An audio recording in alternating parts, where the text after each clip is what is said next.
Thank you, Walt. I've known Walt as a friend for many years and value that relationship. Over here we see Libby Jones. Elsewhere is Ryan Szymanski.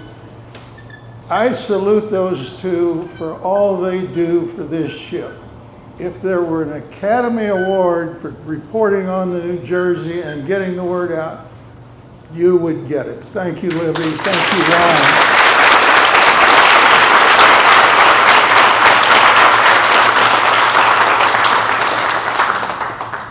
I have been a very lucky person in my life. My first ship was a LST, the Washoe County. We operated off the coast of Vietnam in 1966, 67, 68. We were involved in the riverine warfare. We were a mothership for the boats that went in and got shot up.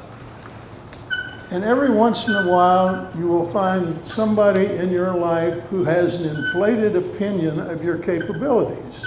And that's where I was lucky.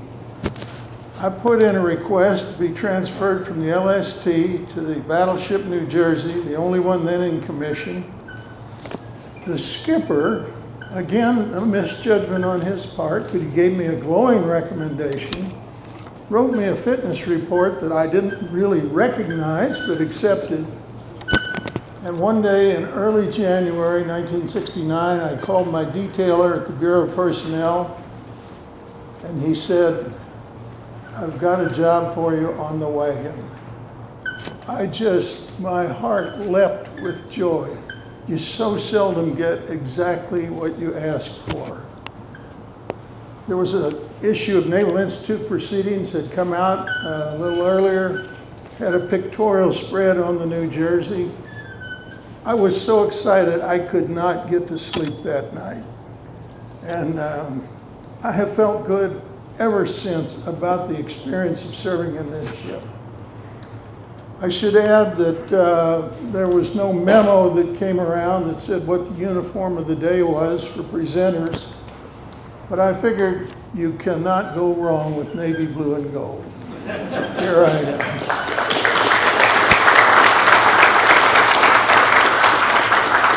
I want to begin with some footnotes. And those of you who are scholars know that footnotes come at the end, but since I'm at the end of the speakers, I will give footnotes about those who have spoken earlier. You recall Secretary Braithwaite told about meeting his future wife.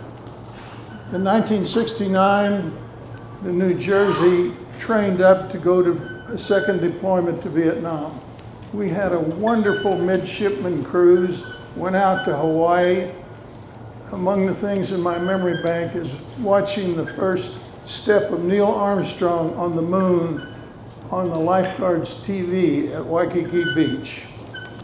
We came on back, it's August of 1969. We're scheduled to go to Vietnam in September. One day, Captain Snyder, J. Edward Snyder, the skipper, got on the 1MC and said, "I've just received news from Washington that the USS New Jersey is going to be decommissioned." You can imagine the gloom and doom that went through the crew that day. So virtually on the same day we were due to head to Vietnam, we went up to the Bremerton Naval Shipyard, put the ship in mothballs. And if there's anything that a ship being mothballed does not need, it's an assistant CIC officer.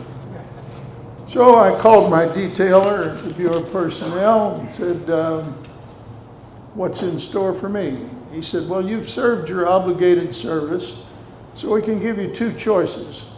One is to sign on for another 2 years at sea, or you can go home." So I picked window number 2, go home. And again, that's where luck came in. I was in Springfield, Missouri, when I got a letter from a friend I'd known in college and in the Navy. A crucial element in this story is there was a bus strike in Minneapolis in the fall of 1969. And my friend lived in the same apartment building with a woman who was the journalism librarian at the university. So he started giving her rides to work. I came out for the decommissioning of the New Jersey, and it was a sad event. A lot of the old veterans were there. Almost 2 weeks to the day, I wound up in Minneapolis on a blind date and met my future wife. That would not have happened had the ship gone to Vietnam. I'm pretty sure she wouldn't have been there. And she's been the joy of my life ever since. I say I've been so lucky. I set out to be a sports writer, went to journalism school, and I had 2 jobs in sports that sort of disappeared. One, because I made the mistake of asking for a raise. Well, I had gotten to know a University of Missouri professor in St. Louis, and I was writing a thesis about the media attention and Navy public affairs of the New Jersey in Vietnam. And I said, would you be on my thesis committee? And he said, well, no, I'm sorry, I can't do that. I'm moving to Annapolis. Well, my wife and I we're in St. Louis, and we had taken a second honeymoon, liked Annapolis. So I sent some resumes to my friend, and one of them wound up at the Naval Institute when there was an opening. I had 3 things going for me. Again, it's luck. Sea duty, journalism school, and the skipper or the CO of the Naval Institute had served in the New Jersey as an ensign. I was in. That was 50 years ago in the spring of 1974. I mentioned the skipper, Captain Snyder. He was highly admired by the crew. I might even say beloved. There's an old saying in the Navy that loyalty up produces loyalty down. And that loyalty went both ways. I was standing next to a sailor one day. He saw Captain Snyder and he said, he's a cool head. That is high praise. I never served with a better skipper in my life. Well, an interesting thing about Captain Snyder, he graduated from the Naval Academy in 1944. His first ship was the Pennsylvania. We've heard the dialogue about the Battle of Sargasso Strait, Tennessee, the Maryland, the West Virginia. The Pennsylvania did not fire a single shot. Her fire control equipment was so outmoded, and she later got censured for not shooting in that surface battle, the last great battleship encounter. We've heard a lot about Bull Halsey's run to the north, taking the carriers and battleships up north and leaving San Bernardino Strait unguarded for Corita's force to get through and lay into Taffy 3. Marty talked about his health. He talked about the shots of whiskey. He talked about the little pills that would help him. Admiral Halsey was asleep at the time that the moment for decision had come. But one of the things that was crucial in this was that the USS New Jersey, the flagship of the Third Fleet, was in Task Group 38.2. I read the oral history of Rear Admiral Gerald Bogan, who commanded that task group, and he suspected there was a trap, as did Willis Lee, that these were decoy carriers. And so he sent to Halsey's flagship, the New Jersey, and said, recommended we leave Task Group 38.2 to guard San Bernardino Strait. They just got a Roger or something like that. The staff was just shunning off any advice that would keep Halsey back. But here's why Halsey was so determined to go north. He had wanted to be in a big battle all his life and had Bogan's task group 38.2 stayed behind at San Bernardino Strait. The New Jersey was in that task group, and Halsey was not about to let that happen. Carl Solberg was a lieutenant who was an intelligence officer on the 3rd Fleet staff. And he has written a book, Decision and Descent, with Halsey at Leyte Gulf. And he said, you all have heard, of course, about the ultra messages that came from the code breakers in Pearl Harbor. They were able to predict the Battle of Coral Sea. They were able to predict the Japanese intentions going into Midway, and that's why it was such an overwhelming and surprising victory, because we were reading their mail. Got the tip off about Japanese at Guadalcanal. That sent U.S. forces on the offensive. But he said nowhere in that time period did we get an ultra that told us what the Japanese intentions were for the Battle of Leyte Gulf. Imagine how much different things could have been knowing that they had this three-pronged plan and that the carriers up north were toothless and didn't need all of the American ships up there to knock off not much less. Willis Lee, I found out about him during my time in the crew. There was a World War II cruise book, and I opened it up, and on one page were 4 photos. These were the 4 admirals who had been embarked in New Jersey during the war. Admiral Spruance was there. Admiral Halsey was there. Rear Admiral Oscar Badger, and a man I had never heard of, Willis Lee, Vice Admiral.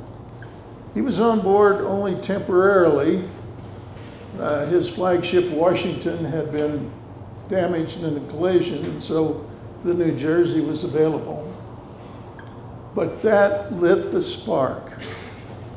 And I decided I wanted to know more about Willis Lee.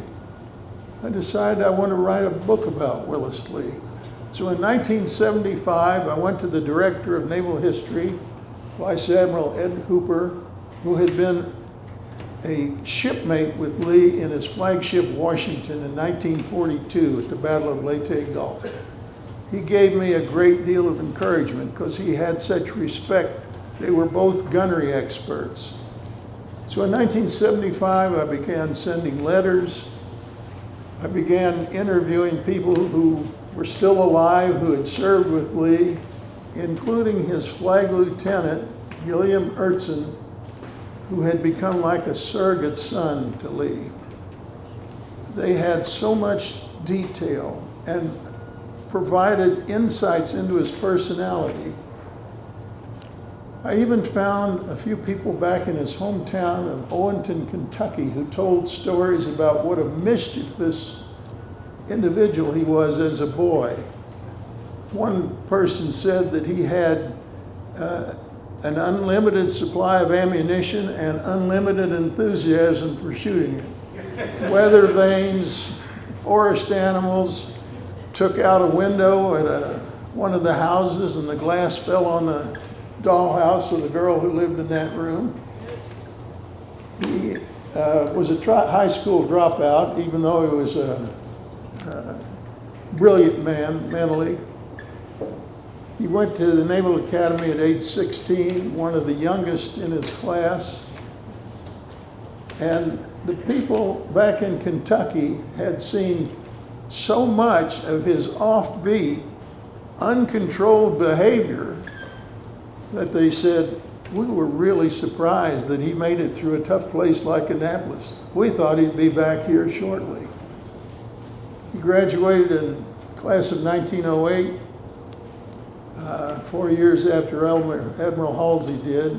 And the Navy was insular at that time. Everybody knew, I think officer corps knew each other because they had grown up, they had been at the Naval Academy and risen up together. Ironically, this great gunnery expert, Willis Lee, never served as the gunnery officer of a battleship. He never commanded a battleship. But his postgraduate education was at the sea. He was a great ship handler. He once had a challenge to see if he could come up behind another destroyer underway and just kiss the stern with the bow of his ship. And he did it. He had little stunts when he was stationed in a destroyer over on the Asiatic station. They had rats. And in the wardroom, they had these I-beams, and the rats would run them back and forth. So he hooked up an electronic device, a solenoid, and a little guillotine. And it took some practice to be able to push the button so that it sent the signal to the guillotine just when the rat was coming through. It's amazing what you'll do for entertainment when you're over on the Asiatic station. He was highly admired by his crews. Again, loyalty down. He was sloppy. Ship shape and natty uniform, that was not Lee. He had injured his eyes as a boy when he tried to build a bomb, and it went off when he got too close. When he was at the Naval Academy, he had to cheat on the eye exams. He would fail the first one, then he'd talk to his classmates, and they'd say, well, this is the sequence of letters on this line, this is the sequence, and that's how he got through. And it was difficult staying in the Navy for a while till he proved that he could see well enough with glasses to do his job. 1914, we're talking about the bravery of Ernest Evans. Lee was part of a landing crew at Veracruz, Mexico. And they sent aboard a shore party of sailors, and Lee was in command of one of these. And he went out there with a rifle, and there'd be snipers up on the rooftop. And one of these might make the mistake of shooting at Lee. Bang, he's gone. I read a book about that operation, and the author said, when Lee was engaged with the rifle, there were no return matches. He commanded the cruiser Concord, which was one of the old obsolescent ships. She was built before naval aviation was so prominent. She was supposed to scout out ahead and find the enemy fleet. But with the aviation, they didn't need her. He spent his time working on plans for anti-aircraft gunnery in the Navy. He was one of the early devotees of radar, particularly fire control radar. And he saw what was coming in the Japanese threat, and he arranged to get as many anti-aircraft guns on board the ships as he could. And ironically, that compelled him during much of the war to be a passenger in his own flagship, because the battleships would operate in near the carriers to provide the anti-aircraft protection. You've heard of the Van Allen radiation belts around the country. I had a letter from Van Allen, who was a professor out in Iowa, and he said Lee was one of the strongest proponents for the proximity fuse for anti-aircraft gunnery. And the beauty of that fuse was that you did not have to hit the airplane directly.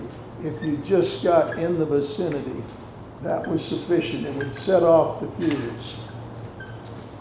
But before he got into that role, he was commander of Battleship Division 6, took the 1st Division of fast battleships in the South Pacific. He was in the South Dakota. Shortly after she got there, she ran aground the Nuku'alofa Harbor in Tonga Taboo. That's not good. A few weeks later, the other fast battleship, North Carolina, got torpedoed on September 15th. She's gone. So we had to set up headquarters in a transport for a while. Well, the USS Washington came in. She became his favorite flagship because there was in the old flag sea cabin, they could put a radar in there, and he liked to be close to the radar. And he commanded the task group, Task Force 64, on the night of November 14th and 15th off Guadalcanal. And that was one of two battleship versus battleship engagements in the Pacific War. We've already heard about Surigao Strait. Things were desperate in Guadalcanal by November 1942. The Japanese were sending down Tokyo Express groups that would land troops on board the island, attempting to retake Henderson Field. 2 nights earlier, there was a battle involving 13 ships on the 13th of November, and of the 13, only 2 survived undamaged, but they prevented the bombardment. The night of the 14th, nobody to resist, the Japanese came in again.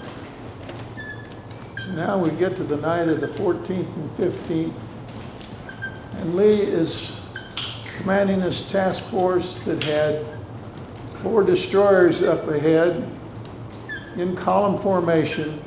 They had never exercised together. They just happened to be the 4 with the most fuel on board, which later proved kind of a moot point because 3 out of the 4 got sunk. So in came Lee's flagship, the Washington, and trailing behind was the South Dakota, which by then had been repaired, had done great anti-aircraft duty protecting the Enterprise in the Battle of Santa Cruz Islands. And the 4 destroyers were torpedoed, they were hit by gunfire, flames rising up to the heights. And then came an important moment. On board the Washington, she steered to port of the burning destroyers. South Dakota had a power failure. She went to starboard. And the result was that she was silhouetted by those flames to the Japanese gunners, and they just pummeled her. Lee's ship really was by then down to a 1-ship task force, the Washington. She fired out salvo after salvo of 16-inch projectiles, hammering the Kirishima. In his report, and night fighting was tough at that time, Lee in his after-action report said the only thing that made the difference was that we had radar and the Japanese did not.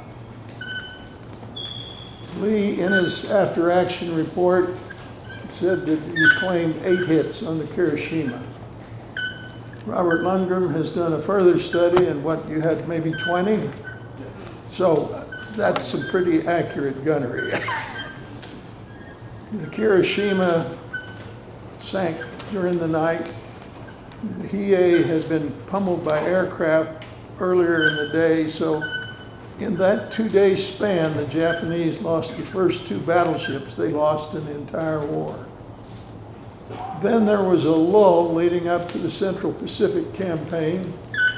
Admiral Spruance came on, Commander Central Pacific Force, Com 5th Fleet, made an ill-advised attack on Truk, and Spruance, an old battleship captain, wanted to act as a tactical officer, and that wasn't his job. He should have been a strategic officer. And the New Jersey nearly got hit by torpedoes while in that battle, but obviously survived.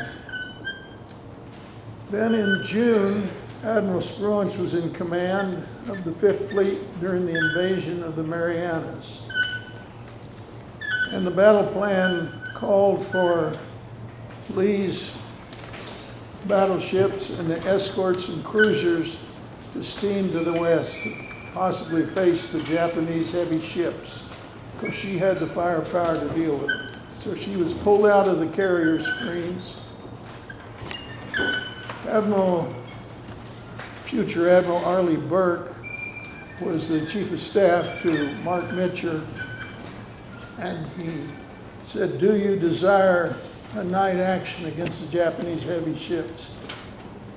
And Lee sent a very strong message: do not desire to engage the enemy. Our ships have not had enough practice maneuvering together. Of course they hadn't, because they'd been in the carrier screen.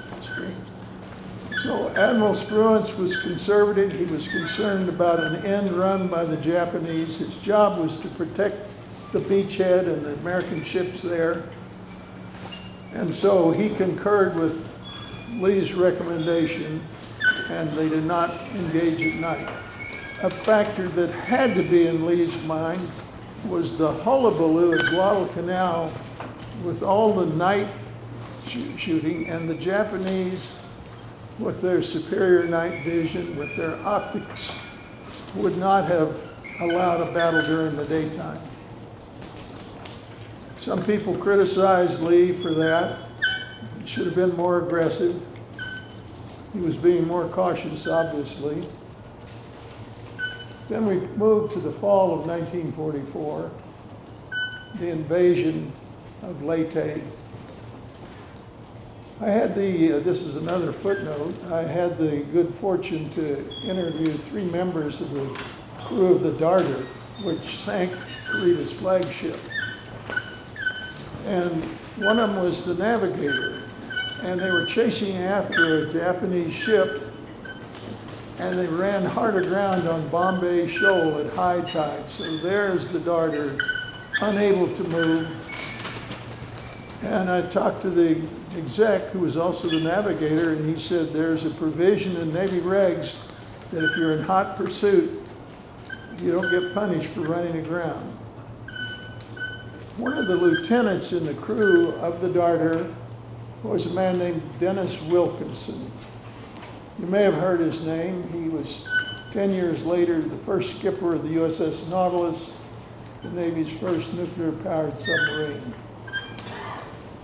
And he told me, and he was so sharp that he, rather than the skipper, ran the torpedo data computer in the Darter. But it was time to abandon ship, to destroy as much classified material as it could. Dennis Wilkinson was really gifted. He was a superb poker player. And he said, poker is not only about the cards, it's about reading people. See the expressions. Look into their eyes. So as they were abandoning the Darter, Dennis Wilkinson, who'd been the big winner, took along the log in which they kept track of the poker winnings and left his wife's photo behind on the bulkhead. So she eventually forgave him for that. And if you've seen the pictures of the launching of the Nautilus, she's right there with him. So we move on. We get down to October. We've got divided command. Kincaid has got the 7th Fleet. They wiped out the enemy at Surigao Strait. Halsey's got the 3rd Fleet. He is hell-bent on going after the Japanese carriers. Bogan warned him, leave behind our task group. Halsey wouldn't buy that. Or whoever was on the flagship, because he was asleep. So he sent a message by flashing light to the New Jersey, said, recommend leave a group behind to guard San Bernardino Strait. All they got was Roger, meaning we heard what you sent. A while later, the USS Independence had a night air group on board.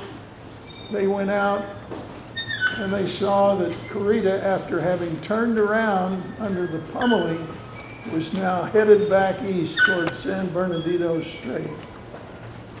That message got to Lee. He knew that, or very confident that the force up north was a decoy.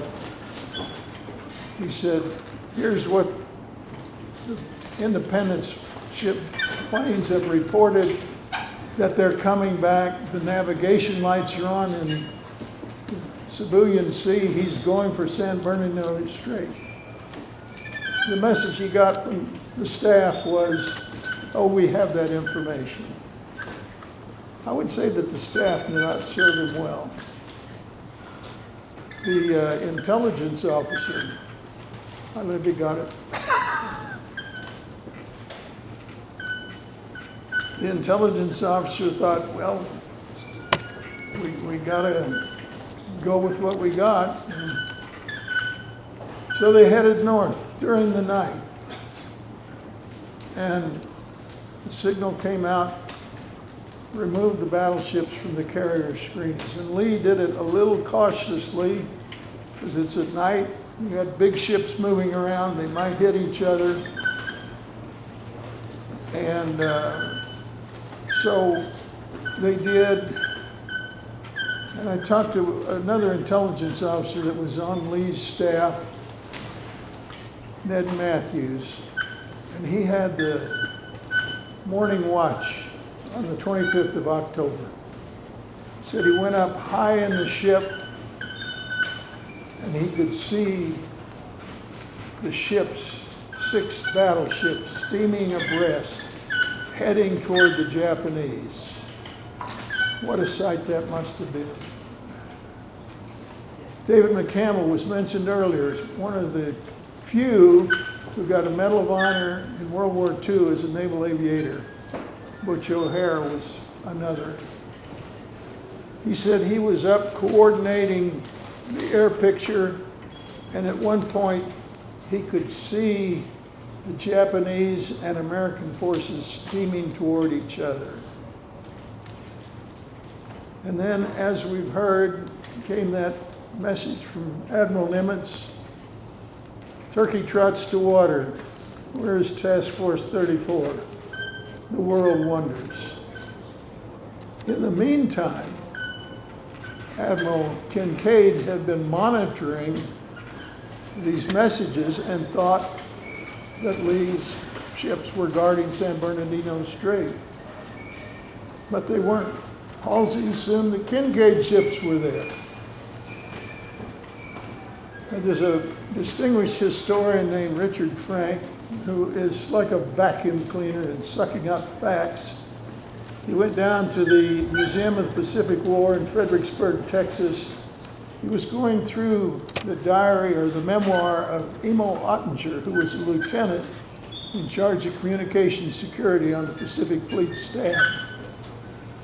And he found a reference to the individual who had sent out that padding that should not have been there. And so he able to identify the individual, Ensign John Donald Castor. And Ottinger said he was not well trained. He had just been commissioned that year, did not have sufficient judgment. So Castor made a mistake putting that padding on, and the radio operator on board the New Jersey made the second mistake by leaving the padding on. Sometimes you hear 2 wrongs make a right. Well, in this case, they made a disaster. Finally, though, there were messages from Kincaid, and finally one that said, "Where is Lee? Send Lee." And Halsey reluctantly turned the ships around to head south. His carrier planes went in to wipe out the Zuiho, Zuicaco, the last surviving Pearl Harbor carrier, 2 other carriers, other ships. It was a slaughter, but they did not get the flight deck battleships, Issei and Hyuga. They lived, in a sense. So here the Lee and his battleships go tearing off south. Clark Reynolds, a great historian, said that if Halsey had sent the ship south at the same time that Kincaid sent his first messages, they couldn't have got there in time. But as we've heard, Kurita decided to turn around, maybe mistook the jeep carriers for fleet carriers. He was humane. He didn't want to spare his crew to suffer anymore. And so he turned around. And by the time these other ships, the battleships, got south, Kurita had already flown the coop. So we have a battle that was littered by mistakes, misunderstanding. And I read an account by Hanson Baldwin, a Naval Academy graduate, who later became the military editor for the New York Times. And he solicited from both Kincaid and Halsey their notes on this battle. And Kincaid wrote, "I can well imagine the thoughts and frustrations of Admiral Lee. He steamed 300 miles north, 300 miles south, and his ships never fired a shot." I mentioned Gil Ertzen, his aide, surrogate son. He said Lee explained why he should have been at San Bernardino Strait. He said, in the Marianas, the ships were going away from us. They were not a threat. In the Philippines, they were headed toward us, and they were very much a threat. And I talked to one of his communication officers who brought the word to Lee that they were going to have to go north. He said he maybe had a sigh, maybe a tear rolled down his cheek, but he had missed the big battle of his life, the one he had prepared for since he was a midshipman. And we all know what happened. Thank you.